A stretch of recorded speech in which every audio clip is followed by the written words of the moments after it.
This morning's health lecture is entitled Package Deal. You see, when you go to a grocery and you pick an item, usually you look at the front and you see something that goes like this: high in calcium, and then it says high in vitamin D. Most juices will say high in vitamin C. And then there will be some that say multigrain or whole wheat and fat-free and 0 calories. But most of these products are putting this in front while they don't tell you what's actually inside of the package, what's really in the ingredients. You see, there could be products that are high in calcium but as well as high in excess sugar. Multigrain but still a junk food. Fat-free but with free trans fat added. And 0 calories at the same time, 0 nutrients. You see? And many years ago, the technique that they had to make food taste good and very attractive is to put a lot of fat. Back then, they did not know that fat would cause a lot of problems like heart disease, stroke, cancer, diabetes, and obesity. But then when the time came that there was a lot of studies showing and pointing it out clearly to them that fat was a major contributor to all these chronic diseases, they had a problem. And so, what they did to correct the problem, and during that time, they had to reduce the fat content of the products. Problem is, the consumers didn't like it. For them, it was less palatable, or it tasted like cardboard. And so, they decided to increase the sugar. But if you have been attending our nightly health lectures, you know that excess sugar is still converted and stored to fat. And so, it causes the same problems as fat: heart disease, obesity, and diabetes. So how much sugar is too much? If you ask the World Health Organization last year, they have proposed or suggested that has to be actually less than the sugar contained in a soda, and said that calories coming from sugar should be less than 5% of the total calories that you have for a day. For example, an average person like me who weighs 60 kilograms would have around 2,000 calories a day. I would need 2,000 calories a day in total. That includes carbohydrates, fats. And 5% of that is just 100 calories. So if you will follow the guidelines of the World Health Organization, I should only eat 100 calories from sugar. And for those of you in the medical field, 1 gram of sugar produces 4 calories. So if you divide 100 by 4, that's 25 grams of sugar. That's my upper limit. So let's see. But before I show you some items, if you want to know how the estimated, it's just an estimate of how much calorie you need a day, you can go to that website. You just have to put your age, your weight, and height, and they would tell you how much calories you needed a day. You can see there in the screen that I computed that for my weight on an active lifestyle. You see, if I was sedentary, the needed calories for a day is lower. You see, 1,750 versus 2,100 calories. So a person who is sedentary needs less calories in a day. So let's go back to the computations. Since my limit for me, with an average of 60 kilograms, is 25 grams a day. I cannot even consume a bottle of soda because it has 25 grams of sugar. And if you're following the guidelines, that's your 25 is already my upper limit, meaning I can't consume even just one kind of soda. And some drinks has even more sugars, and some food items are about twice your upper limit. And just for you to know, some of this so-called regular original glazed donuts from your favorite brands has around 190 calories. That's more calories from a cup of rice. You see, if you're trying to avoid excess weight, excess calories, you shouldn't be eating even just a piece of those donuts. 100 calories would, if you want to burn it up, you have to walk 53 minutes in a day or jog for at least 22 minutes per piece of that donut. So if you had 3 donuts, you have to go walking for 3 hours for that day just to burn the calories that you had from that donut, not to include everything else you ate for the day. You understand that? Okay. That's just for the donut. Okay. So, there is something that the food industry is doing so that their food would taste great and people would just go off buying it the next time they go to the grocery. They call it the bliss point. It's the combination, the perfect combination of salt, sugar, and fat that optimizes palatability. Now, do you know how they reach for its product, how they reach this bliss point? All they have to do is have some children. They make their products, and then they make different combinations and levels of this fat, sugar, and salt, and they see which product that the children would like to eat more and buy more. And they don't care how much of that salt, sugar, and fat is in that item. As long as it gets the children craving for it and buying for it, that's it. They don't ask, hey, what's the healthiest level of salt? What's the upper limit of sugar? They don't ask that question. They ask what level will keep them craving and buying more. That's how they reach their bliss point, and they don't care about health issues. All they care is about the money they get from all these products. And you say, oh, it's okay, I'm drinking 0 calories. Now, there's a problem with these kind of products. You see, it does not correct the problem with cravings for these sweet products.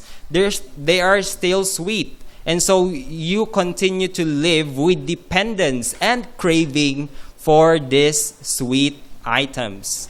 So maybe they're telling that, yeah, this sweetener is healthy, it doesn't cause a lot of problems, but psychologically it's still causing the same problem. If you're drinking or eating foods that have 0 calories, but a lot of the sweeteners, the next time you go to a grocery, you will still be looking for those sweet items in the grocery. That's why food is a package deal. Let us see. Here's an example. You can see flash on the screen some food items that we regularly buy off the stores. And there's one that has a question mark. It's the blind item. I'm going to test if you can identify that food item. Okay, let's see. The energy levels that each of those food items give. Here's the fat content of the products. You can see that the one with the question mark has a relatively low fat content. Then we have the saturated fat. And all of them has trans fat except the blind item. And from this point, I think some of you will be trying to think of something for that question mark. And the cholesterol level is just high for all of them except the blind item. And obviously the egg has so much cholesterol it wouldn't fit in one slide. So I had to make another slide for that. And for the protein content, yes, protein is important. And if you can see there, the blind item has more protein per 100 grams than the rest of them. And it is the only one with fiber. Can you guess what's our blind item? Okay, I can hear some answers. It's actually the mungo bean. It's a bean. You see, beans have zero cholesterol, zero trans fat, near zero saturated fat. It is low in total fat. It has more protein compared to the others and infinitely more fiber because the others have 0 compared to 16 of the mungo bean. So, people are saying that if you're eating just vegetables and fruits, you're not getting any protein. But I would like to tell you that flash in the screen is the average protein of these products, meat products, per 100 grams. The source of this is the USDA. And these beans and nuts on your right side of the screen has almost the same, and actually for soybeans, it's more per 100 grams. So you're actually getting more or the same amount of proteins with these beans and nuts. Soy is a complete protein, so for those of you who are kind of worried if you go to a plant-based diet, and some people will tell you that you're not getting enough protein or you're not having the complete set of amino acids for protein, then here's the solution. Another is combining rice and beans. You're also going to get the complete set of your amino acids. Food is a package deal because when you buy a food item, there are items that you want like vitamins and protein. But there are items in some foods that you do not like trans fat, saturated fat, and cholesterol, which causes the problems like heart disease, stroke, and diabetes. On the other hand, the other group of items has protein, vitamins, and minerals, plus fiber, which prevents the problems that you want to avoid. That's why it's actually a choice for you to make. And as I've said before, I know that people who attend the lectures will make better decisions because they are better informed. And there is something more. There is something in meat products that is heat resistant up to 400 degrees Celsius. You cannot kill it by cooking. It's not even deactivated by boiling dry heat. Even if you put formalin and alcohol in that meat product, it's still gonna be there. It's still gonna be infectious. You have to roast your beef to ashes so that you can be able, not even ashes actually, it's still not enough to deactivate this. These are what we call the prions, this aka mad cow disease. Prions are diseases that are neurodegenerative, that affects both humans and animals, and they have a long incubation period, more than 40 years for some, which means if you ate a piece of beef 20 years ago, which has some prions, you could still be having that prions inside of you, just waiting for the right time to manifest itself. So if you can stop eating those items now, that would be the best. And your brains becomes sponge-like, sponge form. If you take out the brains of those people having this mad cow disease, it looks like a sponge, a lot of holes. And it causes neuronal loss. How do you get these prion diseases? if you consume contaminated cattle products. Now the problem is, how do you know? Well, you don't, because nobody really tests for prions. In the United States, they only test 1%. They just get 1% of the sample and test, is there prions in here? And if it's none, it's none for all. It's just 1%. In the Philippines, I don't know. Actually, I think there's none. We're not testing our meat products for prions, because if you test a meat product with prions and it's positive, you would have to burn down the whole facility. Nothing left. It cannot be cleaned.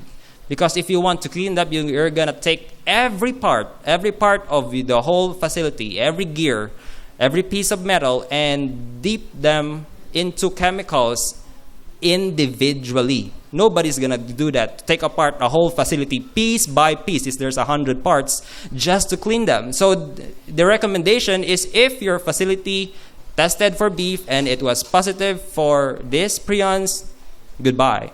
It's going to burn down. So yeah, that's a problem. You don't get to know if your beef products have prions, actually. And if you're asking, well, the Philippines didn't have a mad cow disease scare, the problem is the Philippines exports a lot of beef from the other countries. So we cannot say that we are immune from these diseases, because we get our beef from all the other countries which have history of mad cow. And if you know, these prions can survive in the grass. They go to the cow's manure. They can go to the grass, and another cow eats it, and it could be there for years and years and decades. And if another cow eats it, then another cycle of mad cow disease. You can also get it from blood transfusions, which is rather rare.